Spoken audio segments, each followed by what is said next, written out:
Erev Tov Rabotai. Je fais cette vidéo, ce shiur, une réflexion, cette discussion ensemble, après les événements tragiques de Simchat Torah en Eretz Israël. Et je voudrais réfléchir avec vous, parler, et prendre un peu de recul et de hauteur, malgré qu'on est encore dans l'événement, et chaque jour, on découvre encore des choses pires que les jours précédents. C'est très difficile, mais je ne voulais pas le faire directement pour ne pas réagir à chaud, parce que la pire des choses, pour comprendre quelque chose, c'est de réagir quand ça se passe. Réagir du cœur. Il faut toujours parler avec le cœur, mais pas parler du cœur. Quand tu parles du cœur, tu es complètement submergé par la chose elle-même. Donc ça te dérange et ça t'embête et ça t'évite de voir la chose dans sa globalité et voir peut-être des choses qui dépassent l'événement lui-même. Mais je voulais prendre le temps. Malgré que l'idée même était évidente le jour de Simchat Torah, mais il faut toujours prendre le temps. Et je voudrais prendre le temps aussi pour éviter d'être, comment dirais-je, je ne veux pas être celui qui devine les chiffres du loto après que le loto a été tiré au sort déjà. Il faut éviter ça, c'est pas possible, c'est plus possible. Dai, Bémet. Entendre des WhatsApp et des shiurim qui tournent comme quoi la guerre a été complètement écrite dans les Teilim à droite et à gauche et les mots clairs au détail près, nous Bémet. Pourquoi vous n'étiez pas avec ce Teilim, ce shiur, juste avant Simchat Torah pour éviter quelques morts? Je ne sais pas comment vous dire ça, Bémet, Dai. Ça devient insupportable de deviner les chiffres après que après on a tiré au sort déjà. À quoi ça sert, dis-moi? Ça y est. Si tu as les chiffres, dis-moi juste avant. C'est quoi cette relation bizarre avec Kadosh Baruch Hu, d'essayer chaque fois de... Il faut grandir, il faut mûrir un peu. On peut pas... comment dirais-je? On peut pas être content de voir dans la fumée des attentats la tête de Baba Saleh. C'est pas possible une chose pareille. On grandit un peu ou pas? Ça n'amène rien du tout, ces choses-là. Bémet, ça n'amène rien du tout. Des fois, c'est même contre-productif. J'ai les mots du Rambam très très forts qui sont importants par rapport à Gog ou Magog. Le Rambam, il parle de Melchemet Gog ou Magog. Et combien il y en a qui nous font des shiurim sur Gog, Magog, Démagog. Maman, je suis une machine à like, ces choses-là. Le Rambam, il nous dit dans le dernier périple de Yad HaChazaka, il y aura Gog ou Magog, mais arrêtez les Asekim, on ne saura jamais comment ça va être. Même chez nos Nevi'im, c'était Satoum. C'était incompréhensible. Le Rambam, il dit clairement, j'ai noté, ne parlez pas de ces choses-là, Azov. Le ici même, Ikar, chez En Mevi'im, l'olideir Av, l'olideir Ava, ça n'amène ni Yirat Hashem, ni Avat Hashem. Ça ne sert à rien. Ça ne sert à rien. Il faut à un moment donné revenir, je pense, c'est ça que je voulais parler aujourd'hui avec vous, de redire les choses fondamentales, les choses les plus simples, les plus banales qu'on ne dit plus. Parce qu'on cherche à savoir quel rabbin et quel rabbi le relief dans la fumée du feu qui brûle. Je ne sais même pas comment vous dire ces choses-là. Dai, arrêtez avec ça.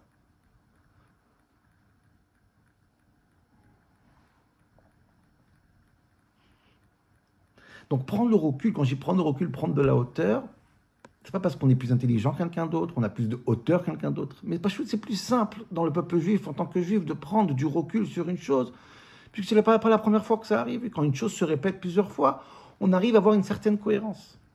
C'est vraiment qu'il dit, c'est une halakha meforeshet. Il y a un moussag, il y a une notion qui s'appelle dans la Torah, dans la halakha, une chazaka. Quand une chose se répète plusieurs fois, ben ça change de statut, au bout de 3 fois, en général. La Gemara dans les Bamot va jusqu'à dire, des parents, qui ont des enfants, et chaque fois, à la bride de l'enfant il meurt, ils font un deuxième enfant, l'enfant il meurt, etc., 2 ou 3 fois. Est-ce qu'il faut faire la bride ou pas? Ou peut-être, c'est un nouveau statut, des parents qui mettent des enfants qui meurent à une bride, il faut arrêter de faire la bride. Et la chazaka, ça peut être dans un shor hamouad, ça peut être dans un homme qui se marie avec une femme, chaque fois qu'il se marie, elle meurt. Quand ça se répète plusieurs fois, qu'est-ce qu'elle dit la Gemara? La Gemara dit, écoute, il y a quelque chose qui ne va pas. C'est pas... il se passe qu'au bout de plusieurs fois, ça découvre et ça montre qu'il y a quelque chose qui se cache en dessous. Et les achronim, beaucoup d'achronim, Abraham de Brise, Abraham Wasserman dans le Kovet Sarot, il nous donne, je vais vous dire ce qu'il dit, c'est tellement beau qu'une chose se répète plusieurs fois. Regardez la définition, il shivish à ça. Il dit, Rebel Chonon, Hadi bitlat zimna vechazaka. Quand quelque chose se répète 3 fois, c'est chazaka. Qu'est-ce qui se passe quand ça se répète 3 fois, chazaka? Qu'est-ce qui se passe en fait? Nire biurod bepachot bitlat zimna amrin al mikre ou shemet atinok. Quand ça se passe seulement 1 fois, 2 fois, il y a un accident, tu peux dire, bon, l'accident, il est parce que. parce qu'on a mal gardé la frontière, parce qu'on était à Varsovie, parce qu'on était là-bas, parce qu'on était provocateur ici. Chaque fois, tu peux donner une explication. Donc, un cas n'apprend pas sur l'autre cas. Mais si 3 fois l'enfant qui va naître va mourir à la brite, donc c'est plus possible quand ça se répète au bout de 3 fois. C'est pas 3, c'est 3 cas. Même que chaque cas il a son explication. Attention, chaque cas il a une explication extraordinaire. Mais on le dit pas, on le dit plus. Qui a mikre lo yatmid, magnifique phrase. Si c'est ponctuel, si c'est par accident, si c'est parce qu'il s'est passé, ça se répète pas. Si ça se répète, c'est plus un mikre.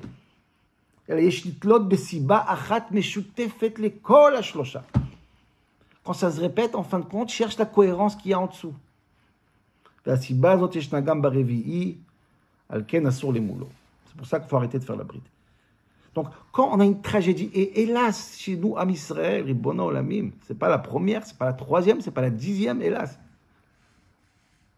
Donc, il ne faut surtout pas réagir à chaud dans le dire, bon, il s'est passé, voilà ce qui s'est passé maintenant. Ah, c'était une fête pendant Simchat Torah, ah, c'était la frontière, ah, c'était Netanyahou, ah, c'était ça, c'était les manifestations. Il y a des choses qui sont vraies, je ne dis pas le contraire. Reliot. Mais après qu'il y a une chazaka, cherche la cohérence. Et la cohérence, elle est simple. Une fois, c'est des choses banales. Il y a quelque chose, il y a un fil conducteur depuis le début jusqu'à la fin. Ça s'appelle un shor mouad. Le shor, il est mouad.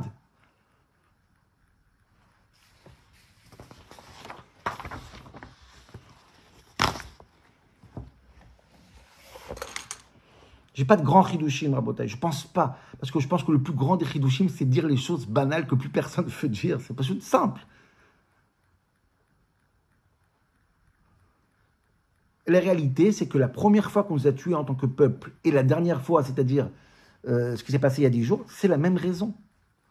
Il y a un certain témoignage qu'on porte en tant que juifs qui insupporte nos ennemis. Ce témoignage Atem, Aedain et Hashem. Nous sommes des témoins d'Akadosh Baruch Hu. On témoigne quelque chose. Ce témoignage, on veut l'effacer. Maintenant, on peut ne pas être froum. On parle d'une fête qui est pendant Simchat Torah. On peut complètement être laïque, froum. Non, le goy voit ce témoignage, le goy. L'ennemi voit ce témoignage et il essaye de l'exterminer. Ça prend plein de formes. Et je voudrais parler de ce témoignage. Je voudrais parler de cette extermination qui recommence, Chazaka, plusieurs Chazakot, qui recommencent à chaque fois. Et voir cette cohérence. Pashut meod. Pourquoi Dieu a fait ça? Enni moussag. J'essaie même pas de comprendre Akadosh Baruch Hu. Je ne perds pas ce temps-là. Je n'ai pas cette prétention. J'essaye de comprendre notre ennemi. Ça oui. C'est plus facile.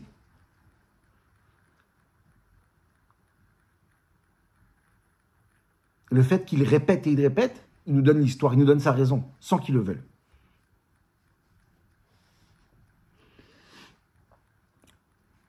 Et ça, je le comprendrai, Rabotai, avec une histoire incroyable. Un maasé que j'ai vu dans le Ben Ishraï, qui m'a vraiment bouleversé. Et je pense que seulement cette histoire, ça a tous les critères pour essayer de donner vraiment nous situer un peu dans ce monde fou, dans ces événements fous qui se passent. Ça peut se passer à Bagdad, ça peut se passer à Oujda, ça peut se passer à Kishinev. Non, c'est la même chose, ça revient. C'est ce témoignage qu'on essaye d'effacer. Il est extraordinaire, cette histoire. Elle est extraordinaire, ce moussa incroyable. Et je voudrais quand même, comme ce shiur se passe par Parashat Noach, je voudrais rentrer un peu dans la paracha quand même. Essayer de trouver le lien, malgré que le lien n'est pas difficile à trouver. Quand on parle de Mala, Haaretz, Hamas, dans la paracha, la terre était remplie de Hamas. Suite à ça, il y avait le Maboul. Donc le lien est vite fait, mais quand même. Je voudrais rentrer avec vous dans une idée aussi très banale de Parashat Noach, qui doit être très banale, mais qui quand même interpelle très fort. La Torah nous raconte Parashat Noach et les Toldot Noach, Noach ish tzadik teimaya bedorotav et Elokim italech Noach. La Torah nous donne un compliment incroyable. Seule première fois qu'on a une personne avec un compliment incroyable. Le plus beau des compliments, Noach ish tzadik, c'est sur Noach. A priori, en regardant le Pshat, Torah Shabirtav, irréprochable Noach. Bémet irréprochable, pas seulement irréprochable. Il est flatté par Dieu lui-même. Noach ish tzadik, Tamim. Et Elokim italech Noach. Qu'est-ce que tu veux de mieux? La Torah elle-même témoigne sur cette petite côte de Noach. C'est génial. C'est génial.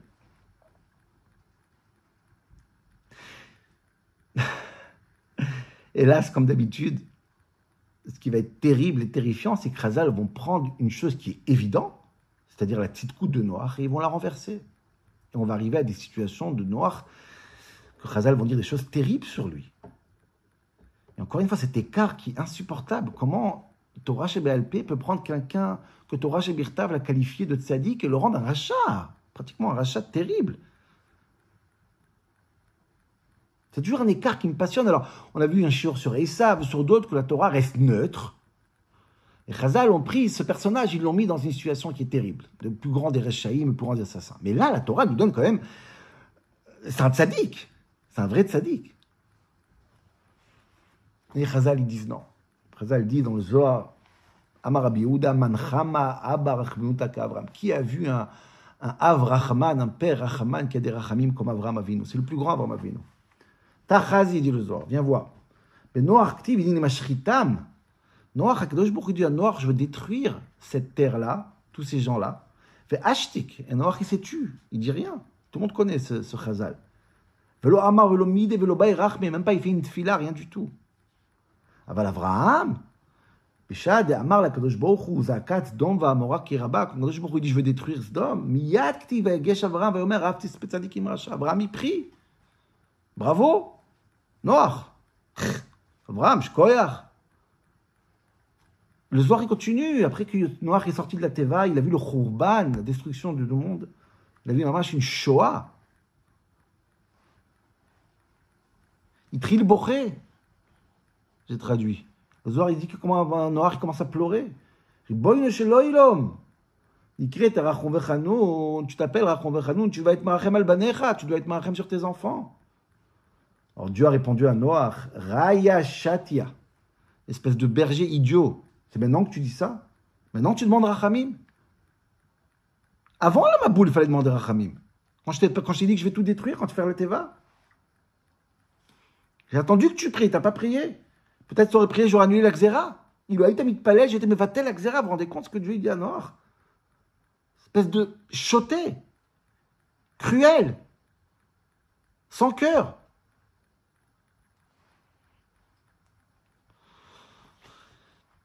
C'est incroyable, c'est incroyable. Mais la Torah dit que c'est un tzaddik, la Torah dit que c'est un tzaddik, c'est pas possible. Tu ne vas pas l'appeler un Raya Shatia, c'est un tzaddik. À un moment donné, il y a Shkvoul quand même. Non, c'est un tzaddik. À part que, comme je vais vous dire tout de suite, quand, je ne comprends pas ce Zohar du tout. D'ailleurs, tous ces Chazal qui disent que Noach a dû prier, il n'est pas comme on va voir tout de suite. Mais la Torah déjà le qualifie Noach de tzaddik. Alors, Rashi vient, il ramène ce Chazal pour expliquer, non, tzaddik, c'est sûr, c'est tzaddik. Mais comme la Torah elle dit Bedorotav, Noach c'est un tzaddik dans sa génération. Donc forcément la Torah elle veut dire que si Noach serait dans une autre génération, loyal Nershav Kloum, ça serait un Kloumnik, un Racha Gamour, rien du tout. Donc ça Rashi ramène dans notre paracha. Il y en a qui disent Yesh Dorshim Nignai Shvach, il y en a qui disent tzaddik c'est un tzaddik, Yesh Dorshim Nignai, il y en a qui disent ouais, Dorotav, bien sûr. Dans sa génération, dans une autre génération, ça serait un rien du tout. Et donc, voilà, une génération minable. Alors là, il vaut quelque chose. Mais en vérité, c'est Gournish, Noach. Nershav Kloum. Donc, Rashi dit cette phrase incroyable que Ben j'ai du mal à comprendre. Que quand la Torah, elle dit Noach c'est un tzaddik, Yesh Dorshim Nishvach. Il y en a qui disent que Noach c'est un tzaddik. Mais Yesh Dorshim Nigda. J'ai jamais vu quelqu'un, une personne, que deux tzaddikim, un il va dire c'est un tzaddik, un il va dire c'est un rachat. Comment tu peux arriver, comment cet écart peut se créer? C'est pas possible, c'est inimaginable. Tu peux dire un petit tzaddik, un grand tzaddik. Tu ne veux pas dire yesh dorshim nishvar, yesh dorshim nignai. L'écart est trop loin. Tzaddik c'est tzaddik, tamim c'est tamim, ribon olamim.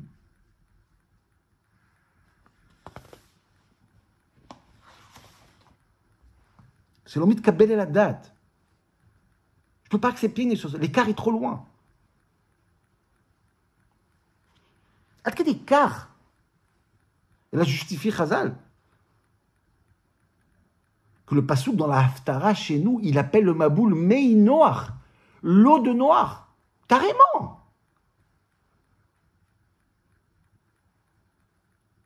Ma Koresham, c'est pas possible. Il y a un truc qu'on rate dans l'histoire. Comment on peut tordre le mot tzaddik et tamim? Comment on peut le tordre autant? Lui, il est fautif du Maboul. Mais noir. Maintenant, pas seulement que c'est pas Matin à ce qu'il dit le pshat, c'est que c'est un tzaddik et un tamim. Mais qu'est-ce que tu veux de Noach? Vraiment comprends. Une fois pour toutes, il faut parler de ça un peu. On lui reproche. Allô? Mala Haaretz Hamas. La terre entière est remplie de Hamas. Mala Haaretz. C'est pas comme chez Avraham Avinu. Avraham Avinu, la terre se porte bien. Il y a une ville ou deux villes où ça se passe mal. Donc Avraham, il pense qu'il y a dans cette ville-là que ça se passe mal, qu'il y a des anikim là-bas. Mais là, on parle d'une planète entière pourrie, Hamas. Et Dieu, il dit, mais il m'a l'air, Dieu regrette la création de cette terre. Il y a un Chaim Akadosh dans Bereshit. Il nous dit que Dieu, c'est même pas une punition, le Maboul. Ça serait une punition, le Maboul. On n'aurait pas tué des enfants. Ils n'ont rien fait. C'est Dieu, il a compris qu'il y a eu un bug. J'ai mal créé ce monde. Je recommence à zéro. Tout le monde va mourir. Il y a un truc qui tourne pas rond dans cette terre. On remet tout à zéro. Qu'est-ce que tu veux qu'il prie? Qu'il dit quoi? Non, laisse-les quand même ce bug. Tout le monde comprend que le monde a eu une erreur. Dieu, il dit, j'ai mal fait mon monde. Nimlach. Le Chaim Akadosh dit, Noach aussi devait passer. Pas shoot, il y avait une teva. Mais quel rapport la tefila si tu veux quoi? Tu veux que Noach prie pour le Hamas? Abraham ne prie pas pour le Hamas. Abraham prie, peut-être il y a quelqu'un qui est tzaddik chez le Hamas. Mais là, il y a une planète entière qui est Hamas. Al-Maïsh Litpalel Bechlal. J'ai pas compris. Qu'est-ce que tu veux de Noach? Au contraire, merci Noach, tu pries pas. Tu veux quoi? Un couloir humanitaire pour le Hamas? Non mais Vinetze, c'est quoi l'idée ici? Raya Shatia, Roé Choté. Je dis, non mais Vin. Yesh Dorshim Nishvar, puis Yesh Dorshim Nigna. Il y en a qui disent c'est bien, c'est un tzaddik, il y en a qui c'est un rachat. Non mais Bémet, non mais Vin. Mais Noach, l'eau de Noach, ma boule de Noach. C'est Noach. C'est l'eau de Noach, tout ça.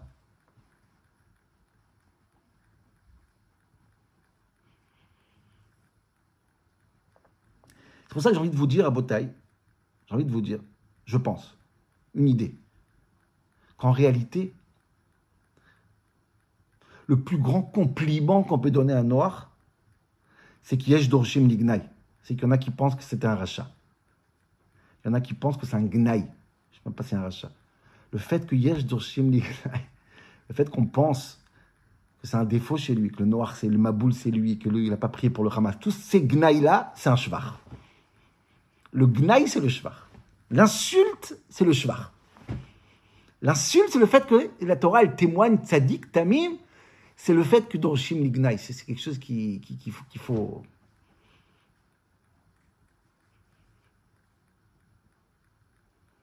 Et pour comprendre ce Hamas-là de Noach, et le Hamas, celui qu'on a vu nous, il y a 10 jours, je voudrais ramener cette fameuse histoire du Ben Israël. Bémet, Nechochev Shekedaï, lisez dans les mots, il se trouve dans le livre Od Yosef Rai. Nifla. Je crois, c'est pas. Début de Sefer Bamidbar. Vraiment, sur la première paracha de Bamidbar, Ben Israël, il parle des Juifs en Europe, laïcs, etc. Toute une histoire. Je ne vais pas tout parler maintenant, je vais juste ramener. C'est une histoire dans une histoire. Maaseh Betoch Maaseh, et c'est de l'air fraîche. C'est de l'air fraîche, cette histoire. C'est de l'air fraîche. Je ne vais pas, encore une fois, essayer d'expliquer à Kadosh Baruch Hu. C'est ridicule. C'est l'avocat. Pourquoi il a. Encore une fois, je n'explique pas Dieu, j'explique mes ennemis, les Havdil. C'est un autre monde. Je suis ailleurs, Brel. C'est de comprendre, essayer d'avoir une oreille simple. Taille. On est des Juifs, on a une histoire. Pas chaque fois qu'il se passe quelque chose, on doit une nouvelle explication. Chazoké. Bon, le mot de Rabbi Elchanan, cette phrase incroyable.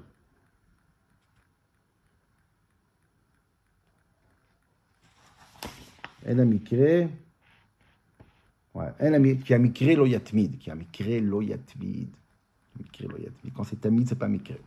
קיצור, dit le Ben Ishraï comme ça par Shabbat Midbar.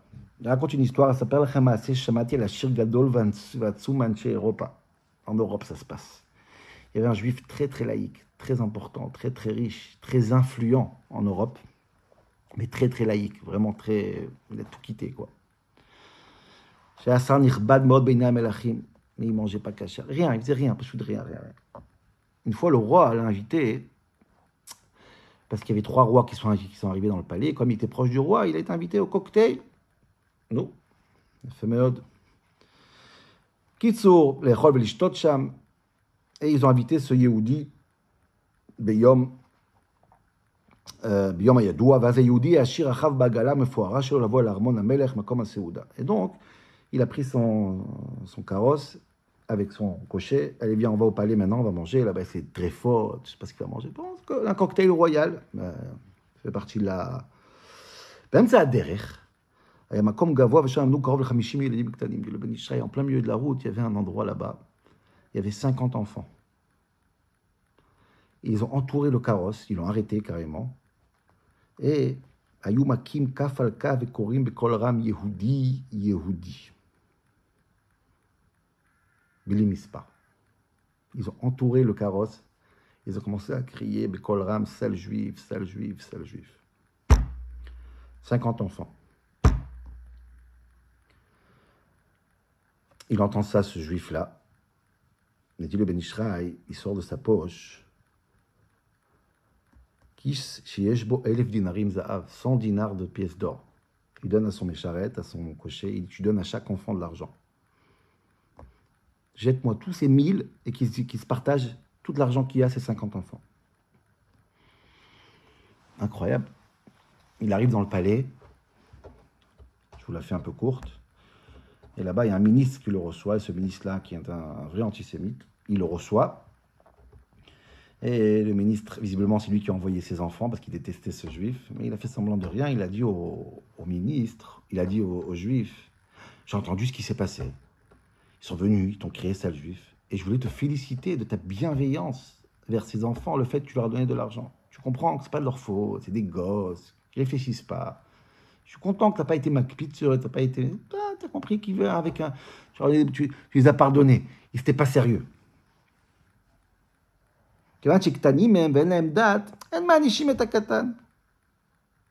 Bravo que tu n'as pas eu cette... on ne punit pas les enfants. C'est pas grave, je te yote. Alors, Néo Achir, le juif, il répond pas du tout. Pas du tout. Tu crois que moi, je leur ai donné de l'argent parce que j'ai pitié, parce que c'est des enfants. Au contraire, je les ai récompensés réellement. Ils méritent une récompense, chacun des enfants. Ah, tu dois être choqué. Mais comment ça se fait? Ils ont dit sale juif.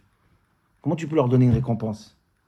Je vais t'expliquer une histoire qu'il y a eu quelques années. Tu vas comprendre pourquoi l'argent que j'ai donné à des enfants, c'est pas par bienveillance, c'est pas par pitié, c'est par récompense. Au contraire, il mérite chacun, chaque pièce qu'il a reçue. Écoute bien cette histoire, il lui dit à l'antisémite. Il y avait un riche, très très très riche, qui est mort. Comme ça, le riche, il raconte à l'antisémite qu'il y avait il y a quelques années un riche qui est mort et qui a laissé une grande Yerusha, des bno osher gadol, nechassim, des biens, des maisons, etc. Mais une des choses qu'il a hérité à ses enfants, c'est Margalit Achat Yekara Mishkala Mea Kirat.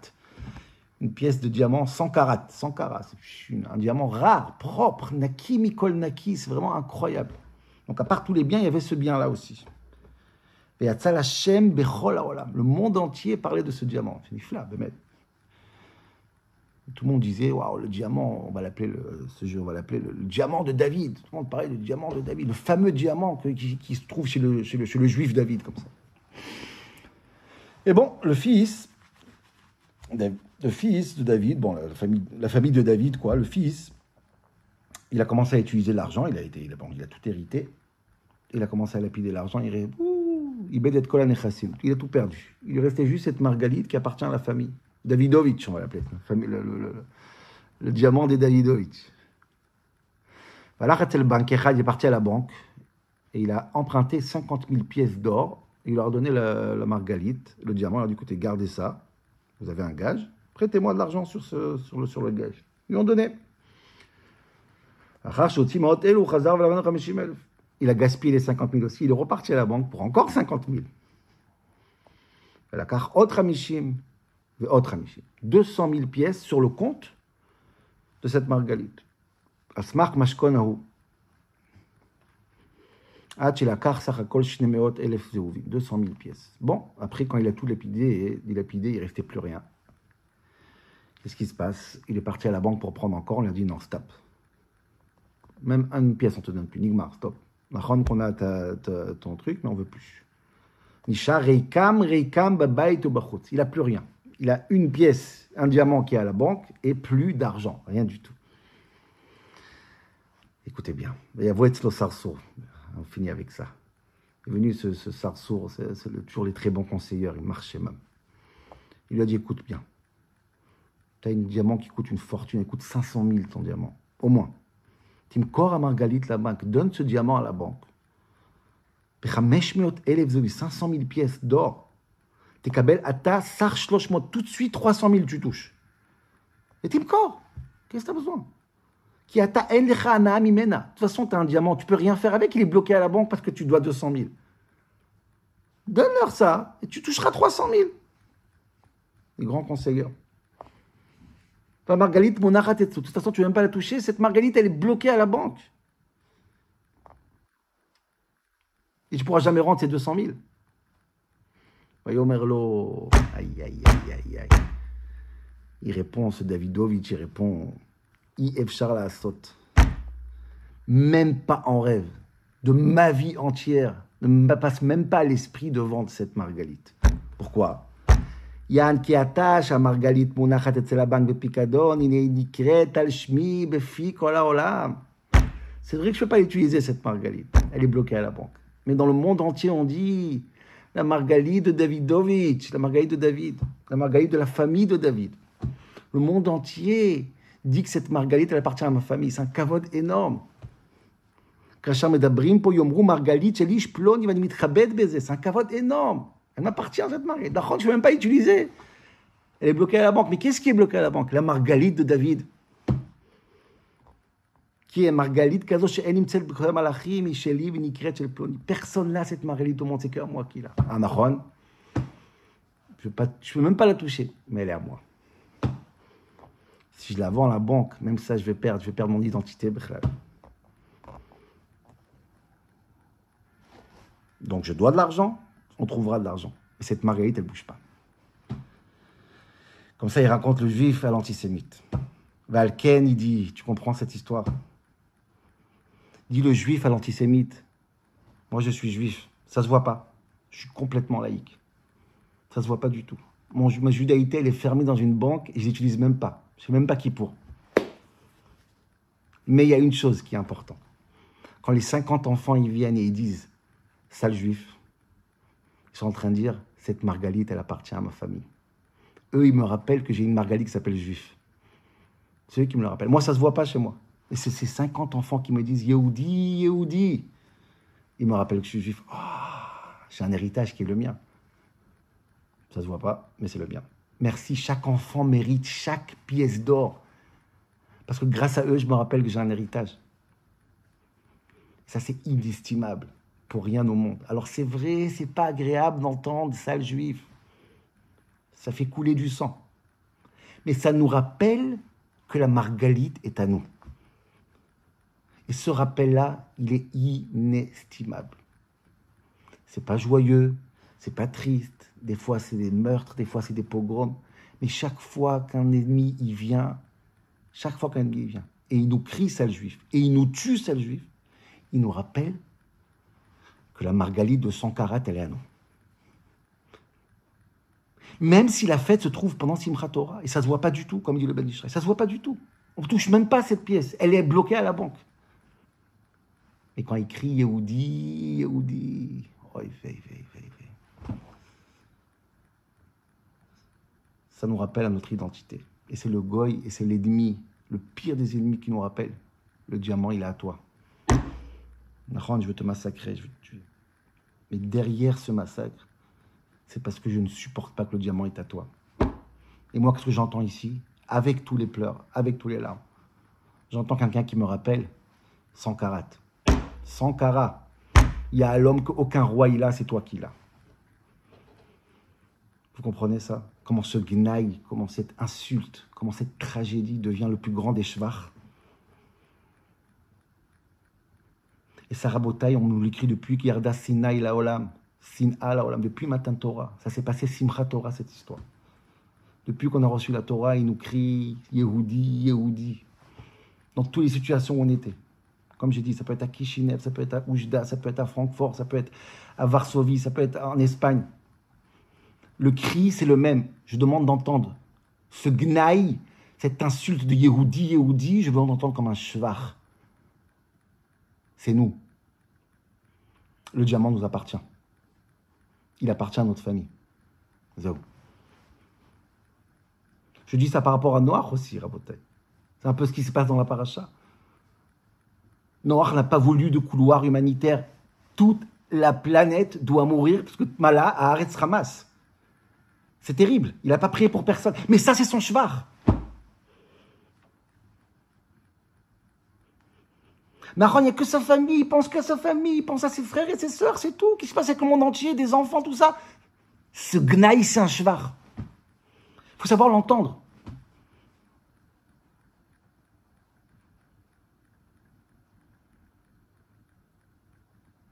Et ça, je demande, Bémet, grâce à cette razaka des rouim, de cette tragédie qui revient dans l'histoire, sans arrêt, avoir cette hauteur de dire, qu'est-ce qu'on nous reproche? On nous reproche cette margalite, on nous reproche ce diamant. C'est tout ce que je dois entendre. Je ne justifie pas, j'explique pas, je ne comprends pas, rien du tout. Je sais simplement que ce cri de sale juif, ce cri de mort aux juifs, en réalité, ce cri-là, il est en train de dire quoi? La margalite de Sankara, elle est à nous. Zéro. Après, tu l'assumes, ça. On assume cette appartenance à cette margalite, même si des fois, elle est bloquée à la banque. Je veux qu'on entende ça. Je veux qu'on entende ça. Le plus grand des gnailles, Lama Yomro Agoïm, le plus grand des gnailles, on a été humilié, la plus grande des humiliations dans la terre qu'on a eue, ce Simchat Torah. C'est le plus grand des shvar. Margalite, elle appartient à notre famille, à nous. Psorot Tovot.